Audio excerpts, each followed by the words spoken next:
Electricity powers our world, but it can feel mysterious. To understand it, we break it down into components. Think of these components like the different parts of a city. We have roads for traffic, power plants for energy, and buildings for different purposes. Similarly, electrical circuits have pathways, power sources, and components with specific jobs.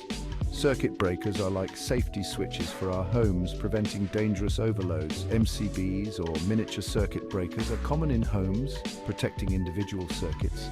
RCBs, or residual current breakers, are more sensitive, guarding against shocks. RCBOs, or residual current circuit breakers with overcurrent protection, combine both features for maximum safety. These components work together to make electricity safe and controllable. Understanding them helps us appreciate the intricate workings of the electrical devices we rely on every day. Just like a city needs all its parts to function, a circuit relies on the cooperation of its components. By learning about these building blocks, we can demystify electricity and use it safely and effectively. In the next section, we'll delve deeper into the safety devices that protect our circuits from harm. Imagine a water pipe with too much pressure. It could burst. Similarly, electrical circuits need protection from excessive current. That's where fuses and circuit breakers come in.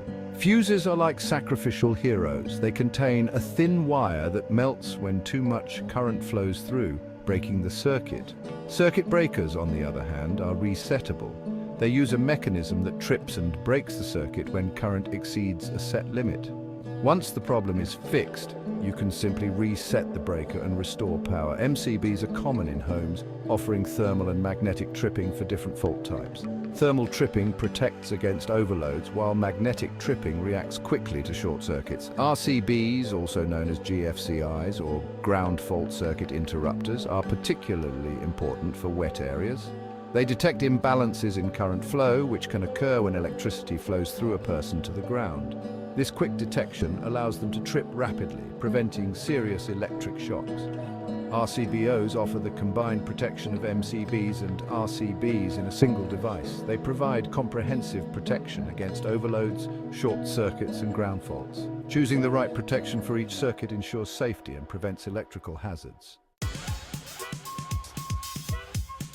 Now let's explore some components that control and manipulate the flow of electricity. Resistors, as their name suggests, resist the flow of current. They are like speed bumps on a road, slowing down the flow of electrons. This resistance is measured in ohms. Capacitors, on the other hand, store electrical energy like tiny batteries. They consist of two conductive plates separated by an insulator. When voltage is applied, charge builds up on the plates. This stored energy can be released later, making capacitors useful for smoothing voltage fluctuations. Switches are like gates that control the flow of current. They can be normally open, meaning the circuit is open until the switch is activated, or normally closed, meaning the circuit is closed until the switch is activated. Think of a light switch. It's normally open, and closing it completes the circuit to turn on the light. These components work together to shape and control electrical signals. Resistors limit current, capacitors store energy, and switches direct the flow. By combining these components in different ways, we can create a wide variety of electronic circuits. Section 4: Sensors, Loads, and the Language of Circuits. Imagine a circuit as a conversation. Sensors are the speakers, providing information about the environment. Loads are the listeners, using electrical energy to perform actions. Sensors detect changes in their surroundings, such as light, temperature, or pressure, and convert them into electrical signals. For example, a light sensor might detect the presence of sunlight and send a signal to turn off a streetlight. Loads are the components that do the work in a circuit. They convert electrical energy into other forms of energy, such as light, heat, or motion. A light bulb, a motor, and a speaker are all examples of loads. Understanding the relationship between sensors, loads, and control components is key to understanding how circuits function. Sensors provide information, control components make decisions based on that information, and loads carry out the desired actions. This interplay between sensing, processing, and acting makes electronic devices intelligent and responsive to their surroundings. Section 5.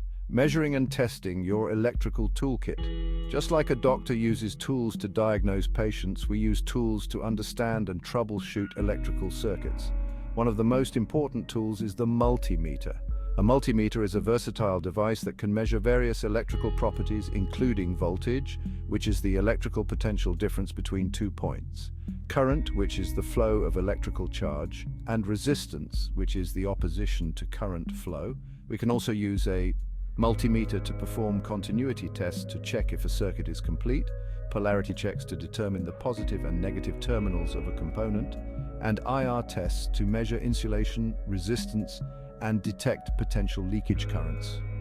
Understanding how to use a multimeter is essential for anyone working with electrical circuits. It allows you to diagnose faults, verify connections, and ensure the safe operation of electrical devices. Remember that electricity can be dangerous if not handled properly. Always follow safety precautions and consult with a qualified electrician if you are unsure about any aspect of electrical work.